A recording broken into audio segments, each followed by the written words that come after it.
Good morning, everyone. I'd like to begin by welcoming members and officers and those members of the public watching via YouTube. The County Council allows filming and photography at its public meetings, so please feel free to take pictures and tweet during the meeting. Can I ask, though, that everyone present turns their mobile phones to silent or vibrate whilst the meeting is taking place? There is no fire alarm test scheduled for today, so if the alarm sounds, I will adjourn the meeting and we'll make our way downstairs via the nearest available fire exit, which is through the middle doors to my left, past the toilets and kitchen. The muster point is in the car park to the rear of the building. Okay. So item 1, Dawn, do we have any apologies?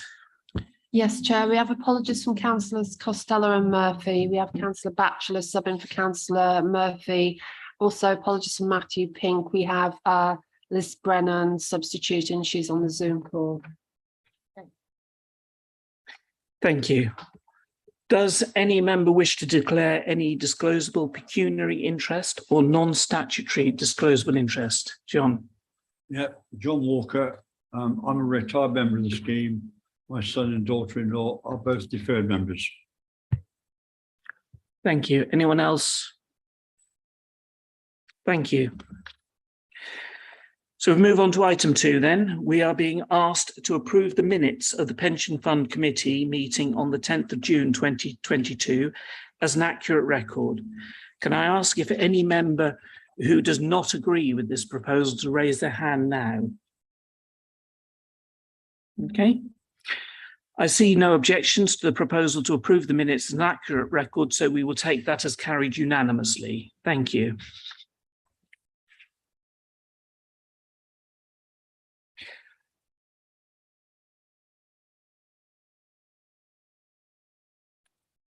So the recommendation to approve the minutes is carried. And if we turn to the action log, do officers have any comments or updates?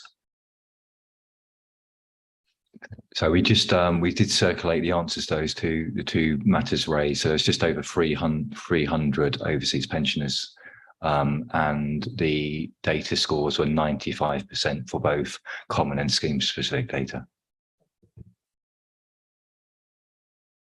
Thank you. Do members have any questions on the action log? Okay. In which case we are asked to note the action log. I trust we're all happy to do so. Thank you. Item 3 is public questions, and we have no petitions or public questions today.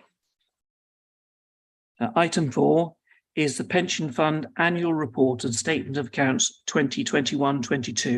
Can I ask Ben Barlow, Investment and Fund Accounting Manager, to present this report? Thank you, Chair. So your action is to note the draft annual report and statement of accounts. Just to reiterate, this is the draft version. The next time you'll see it will be the final version around September and October, which will come with it the final audit report. So this is your chance to actually review it and have any input into it. Obviously, you can also email me at any time if there's something you don't spot on the day. It's not a problem. The audit itself should be starting the 1st of August. A little bit delayed to what we normally would, but out of our hands, unfortunately. It's produced in line with the SIPFA guidance, as you'd expect. And it's the same processes and templates as last year, which was seen as quite a good set of accounts. So hopefully you'll agree that it's somewhere like that again this year. The audit plan would normally be presented around this time, but again, due to the fact that the audit is delayed, at the moment it's just the draft set of accounts. But we would hope that, well, we've actually got the audit plan through in the last week, so we'll be bringing that as soon as it is possible to bring.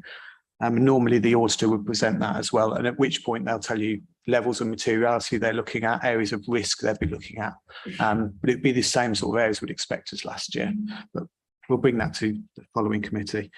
It's obviously a big piece of work headed up by my team, or Fiona heads up the team that does it. So as we go through, I'll go through the headlines, but if there's any questions, now's the time to bring them. Like I say, Fiona knows these numbers backwards, so I brought her along to help me out. If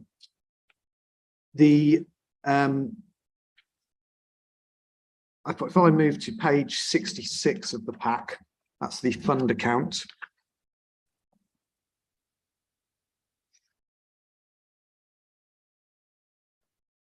And I'll just run down the things we have within the fund account. So you'll notice that contributions have gone down from 154 million to 134 million. This is as we'd expect. This is due to 2021 being the first year of valuation period. So some of the employers pay deficits upfront at the start of that 3 years. So we'd expect a higher amount and then to see it slightly lower in the end. And then once you take the deficits out, it is in line with membership, as we'd expect, an active membership. Transfers in are very much a demand-led issue. We can see they've reduced quite a bit from 22 million to 11.5. Benefits are in line with pensioner number increases, so we don't have a concern there. Payments to and on account of leavers, this is really transfers out. Again, a demand-led thing, but not a huge change, slightly down from the year before. Management expenses, you'll see there's an increase on those, not a huge one.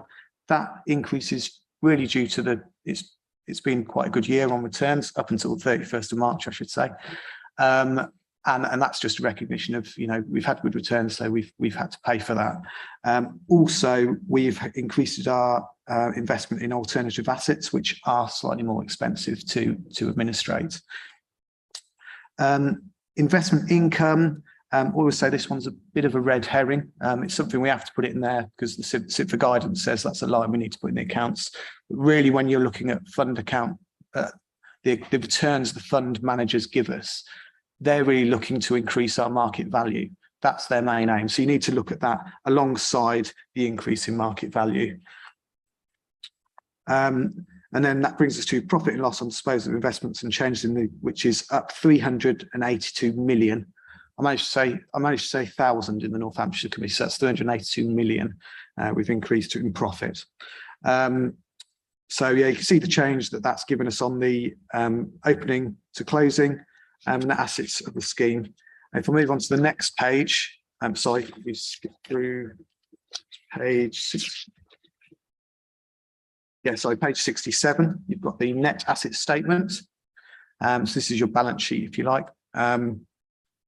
Our investment assets, again, similar to the story we've seen on the fund account, it's gone up. That's just because of the good performance. Our assets have increased as our market value has increased.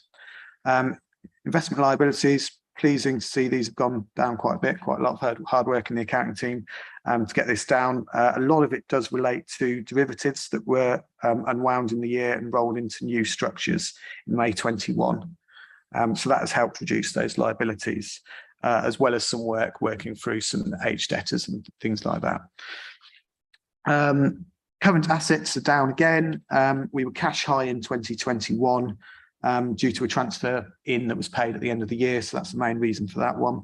And current liabilities, yeah, you know, almost identical really. You see the same amount. It's usually the payables and the timing issue over the end of the year that causes that balance. In the interest of time, and this being your chance to review, it's probably best if I open up to questions, if anyone has any. Members, questions on the accounts? Thank you, Chair. Obviously, there are blank bits throughout the document, and I understand it's a draft. Do we know when the full document is likely to be published so that it can be released for the public to see? Yeah, there's a number of deadlines that we have to go through. So we would hope to get the draft accounts. All depends on audit, really. We don't want to put anything on there that would cause overly too much concern. Do you know the actual deadlines, Fiona? I think September. I think it's September. September, yeah. We would hope to have something on the website. As for signing this off, all depends on audit again. We usually sign off. Or, well, I shouldn't say sign up. We receive the ISA 260, which is the auditor's report, around September, looking like it might be October, November, possibly. And then at the point we've got the ISA 260, unfortunately, that isn't the end of it necessarily for us, because this document does go into the back of what is the County Council's statement of accounts. And so until that is officially signed off, there's always a chance that this could change with our going concern notes and things like that. So if there's delays on the local authority sign off, then our official sign off won't happen, but we do have a separate ISA 260 report.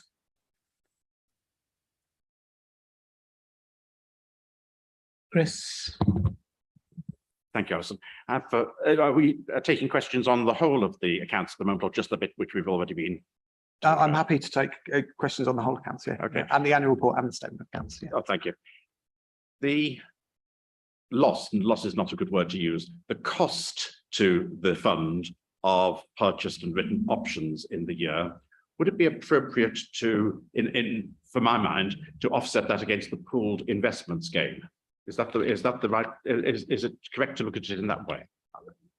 The way the accounts are structured are very much in line with the SIPFA guidance. You know, it's a number of templates that we fill out. If there's a note we can put in to make it anything clearer, we're happy to do that. No. I wasn't asking. I was just trying. Oh, sorry. I see you've got that support. Yeah, I mean, I would look at it as the performance on the equities overall. So you can look at the options alongside the other. So because we looked at it holistically when we put it in place. So that's probably the way I would look at it. If that makes sense. So when you talk about options, are we talking about the equity protection in particular? Yes, yeah. But I'm assuming, and this was an assumption I made, and it could be totally wrong, that we wouldn't have had options to protect ourselves against the private equity investments. Or am I wrong to assume that? It is, you're correct. It's only, again, so we've got a number of contracts, but they look at broadly what allocations we have to regions, and we set contracts. So it's not precisely aligned, as we explained when we put it in place. But yeah, I mean, the equity protection it runs until May, and we will be early 2023, we'll be bringing to the committee the decision as to whether to, or for the committee to make the decision as to whether to continue. Should I be very clear? Right, so really it is the pooled investments we're talking about. Well, Yeah, I mean, pooled equity investments, that's good. Yeah, I mean, most of our equities are pretty much all pooled now. Sure, but it was last year, of course. Yeah. I had two or three really simple questions, and my apologies if I should know the answer and I don't. The first one, there was something which puzzled me. It involves 11,000 members, and it was such a large number that I felt I needed to ask, if only to inform myself. And it was on page 7, I believe, of the statement, of the draft statement. I need to find page 7. Oh, that's it. It was the membership numbers. And we're told that there were just over 42,000 deferred members, but that number included 11,000, just over 11,000 open cases that may change status and described as undecided leavers. What is meant by an undecided leaver, please? Yeah, sorry, that's one of the business plan activities, which is around where someone leaves. They may be in it may take extremely a while for us to obviously process through the record. So we get each month we can have over 1,000 people leave the scheme, and then 1,000 joiners in some cases. So particularly around end of school terms, for example, that creates a huge amount of flow. And certainly the end of August the volumes can be huge for a fund. We obviously need data from a scheme employer in order to process them, and very often we know they've left, but we haven't yet got the data to do anything. Sometimes there are then queries with the data, so we have a lot in progress. But essentially, we have a backlog which is recorded as a business plan activity to bring that number down, and we think the BAU state would be around something around 3,000 at any one point in time in progress. So that's one of the activities within the business plan this year that the committee's approved. 11,000 then is a much higher figure than it should be. That's right. So the business plan is talking about a 3-year plan to bring that down, knocking off about 2,500 per year net. But we don't. Yeah, I mean, one of the issues is we think some of those have left, but we're not absolutely certain they have. Thank you for that. I'm sure that's something that the external auditors will look at. It's I think a lot of funds, if they record it in this way, will be in the same position. And equally, we have had a volume pretty similar for a period of time. I'm pleased to ask that question because I made an assumption about what the answer was. My assumption was completely wrong. So thank you very much. Thank you very much indeed for the information. I could also add it's very clear on the Altair system. It's a status. It's called status 2 that we put them into. It's a very clear, easy to report on. Thank you. That's really appreciated. Thank you. Mention is also made on page 7 of the fact that there is a significant element of the administration which relates to West Northamptonshire Council as part of the new arrangements, the resultant arrangements from the breakup of LGSS. In the Audit and Accounts Committee, we have been told of continuing problems with getting reconciliation information out of West Northamptonshire so far as our own accounts are concerned and salaries within our own accounts. Do we have any issues with getting necessary information from West Northamptonshire about pensions, please? Well, thankfully, we're very separate entities, really. We have separate bank accounts, separate general ledgers. The pension system holds most of our data, so we don't really have too much that we need to get off them. We have a good relationship with payroll, treasury. We use a little bit, but we really don't have that much that we need to do. We're very much self-contained on our ledger, so I wouldn't say so, no. But I would reiterate that point, though, same as that when the Cambridge accounts get signed, we don't get signed off until the full local authority accounts are signed off. I understand that. But so that is the main concern without any links to either Cambridgeshire or West Northamptonshire. Fully understood. You've given me full satisfaction as far as these draft accounts are concerned, which is the important thing. My final question, and apologies again if this is something which I ought to know, it's the implication of McLeod. Now, we've been given a very useful note, I think it was on page 9, a very useful background about how McLeod originated, page 8, how McLeod originated and what the resultant legislation was. We're told that legislation will come into force on the 1st of October 2023. This looked to me to be significant, but my question is there an adjustment which, well, I assume there will be adjustments which we will have to make in our accounts once the new legislation comes in? And is that going to be significant? In which direction will it be? And is there something we need to know about now in relation to that? That would be one of these areas of risk I would suggest the audit would be looking at. And if they decide that an adjustment needs to be made, then we will possibly do that. But Mark, do you want to go into McLeod a little bit more? Yeah, I mean, I think McLeod is going to be a huge administrative headache, but the numbers that come out the other side in terms of the impact on benefits are not expected to be that big. I mean, the reality is obviously the McLeod underpin has been in, or sorry, the underpin to protect members as they came across from the old scheme has been in place for years. And the number of individual cases where the underpin is actually bitten have been, you could measure on, it's just a handful relative to the number of cases we process.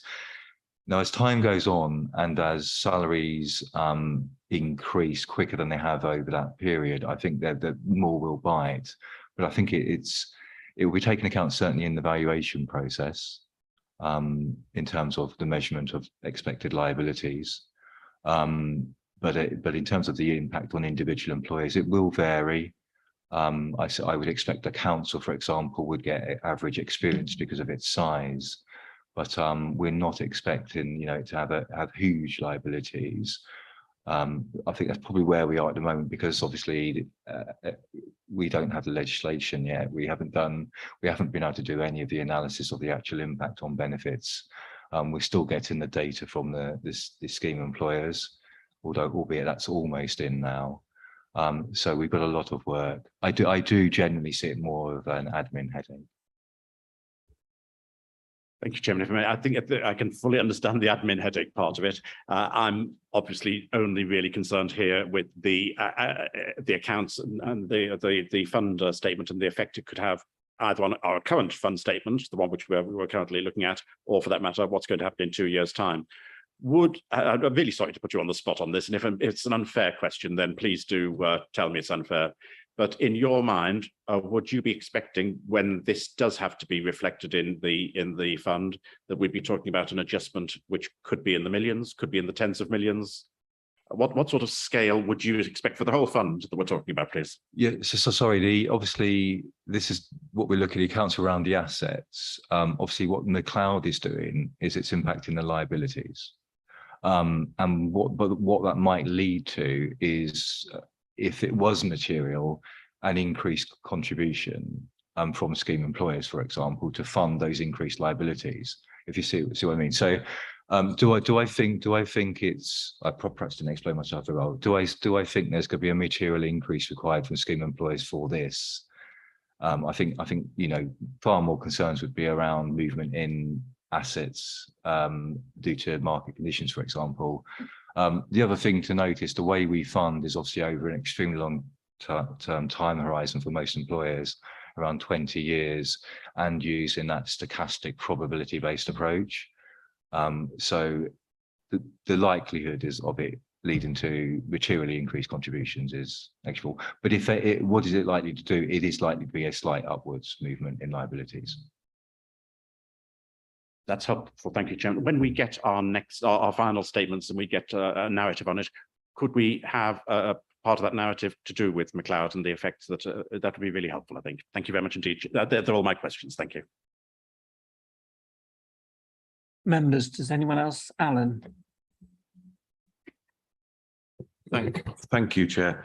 I had 3 questions, and one of them was around the undecided leavers, and thank you for that answer. I understand it a bit more than I did beforehand. Thank you. I've got so I'm down to 2.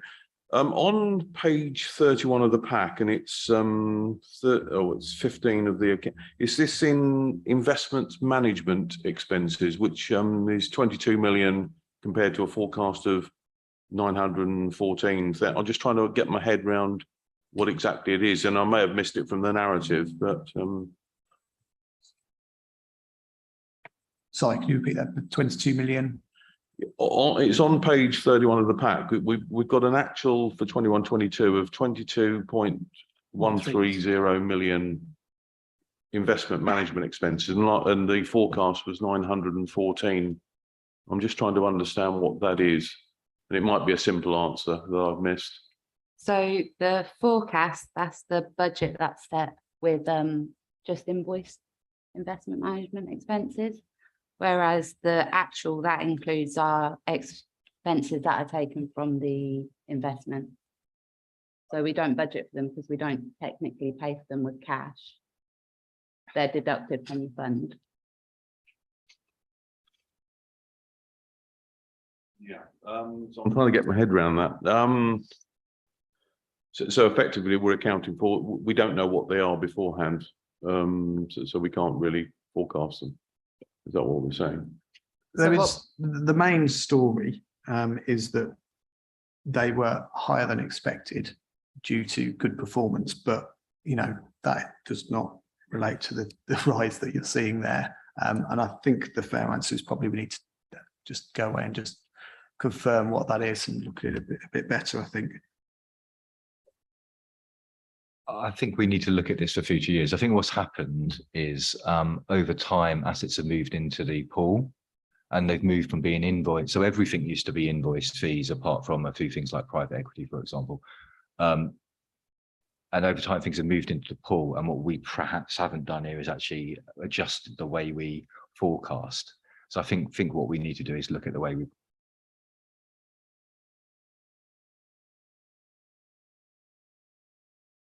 Yes, if I could ask that is actually looked at for going forward, because one of the difficulties I think that an awful lot of readers of these kind of things, I think in the way that Councillor Sharp has actually picked up, is that you look at something which is vastly different to what you expect.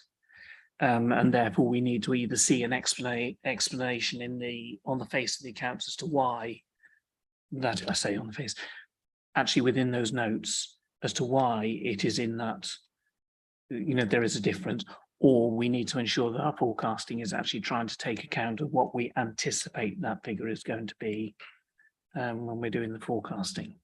Thank you.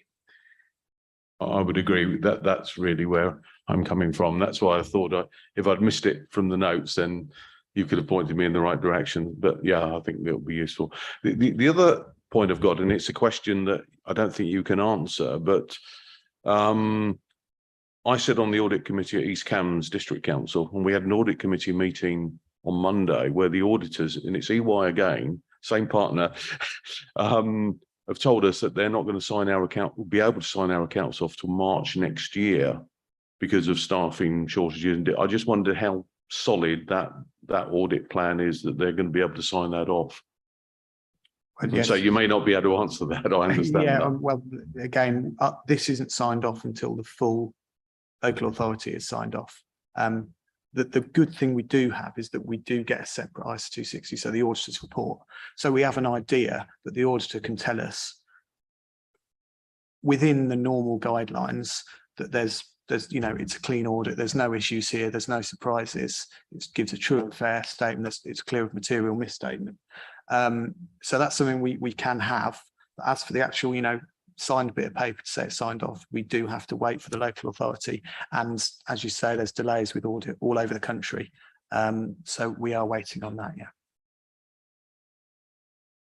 I think that's a general problem with audit at the current time, and the revisions that are currently going through, or plans that keep coming out for revising audit, is just going to make it even more complicated. There is undoubtedly a lack of, you know, adequate audit staff currently within the profession. Yes, sorry. Thank you, Chair. Mine's a specific question related to the risk management, risk 9, which is that those charged with governance are unable to fulfil their responsibilities effectively. And then turn to page 26, which is all the members' training and so forth. And I'm just wondering, I certainly, as a new member, I'm finding it quite hard to keep up to speed with everything. And I would certainly value your views on whether we are right that it should be green if all members are equally competent at dealing with the subject matter, and how you can assess the ability of each individual when there hasn't been a pre-assessment or any follow-up after the initial training session. So my concern is that we are hoping that we're doing our best job.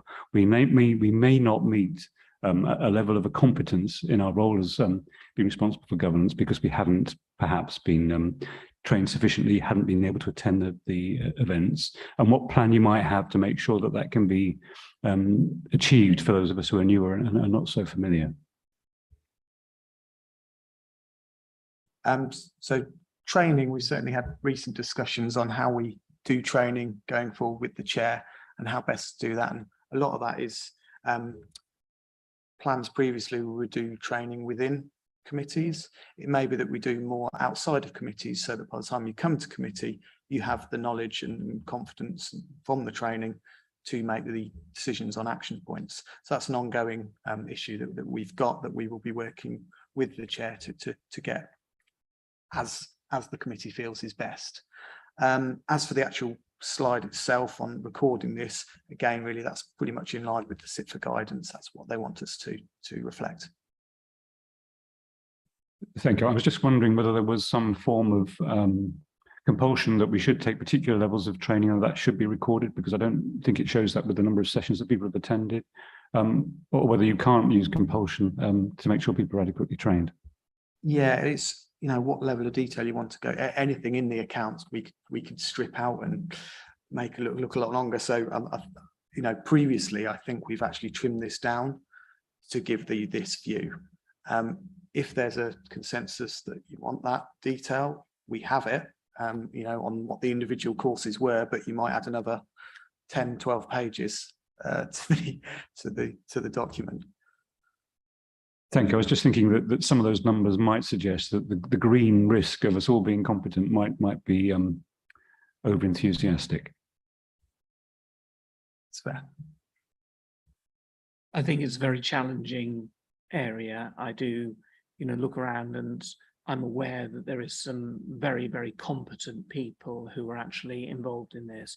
I'm also confident that the support that we receive from the officers, and actually the challenge that perhaps you don't see here that is given to the officers from people who are knowledgeable in the area, does help to, if you like, overcome some of the issues. But where any member of the committee feels that they would like more guidance or training, to a certain extent it is down to you to come to the officers, and I am absolutely certain that we will find a way of getting you training if anyone feels that they need additional training.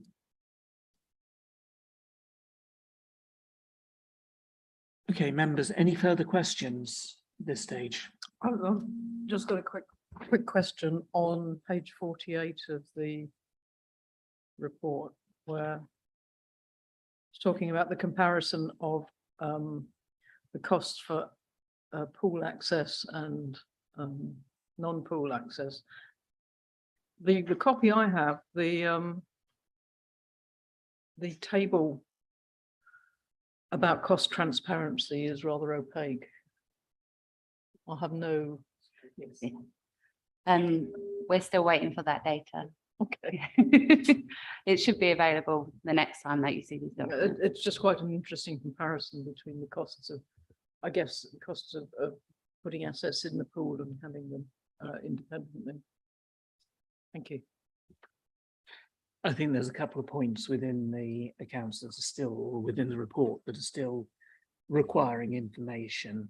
So we have to bear in mind that these were presented as being draft. There is still more work that we need to have done on these before we get the final version. But I agree that I looked at that and I thought exactly the same. Very, very useful information when we get it. Just say I'll make it clear when I do bring the final accounts of any material differences between the one that you've currently seen. Thank you for that. Makes it a lot easier. Okay, members, any further questions? I see nothing No one else indicating. So the committee is asked to note the draft annual report and statement of accounts for the pension fund for the 2021-22 financial year. We're happy to do so. Thank you very much, members. Item 5 is the committee agenda plan. Mark, do you have any comments or updates? Only one very small matter. The internal audit has concluded. You will note we're bringing that to a future meeting. It would normally come to this, indeed, alongside the external audit plan. But again, that was delayed. But we will be able to share that very shortly.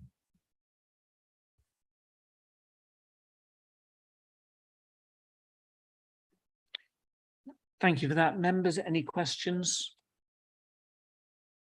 Okay, I see no indication. So the committee is asked to note the committee agenda plan. Are we happy to do so? Thank you.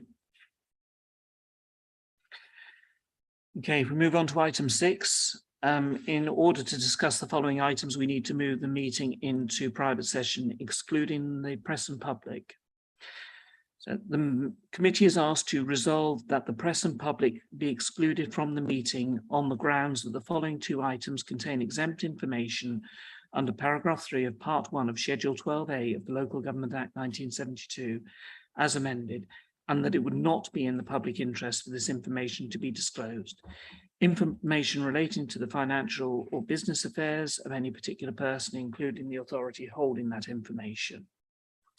Our committee happy to do so. Thank you. As this is the final public item on the agenda,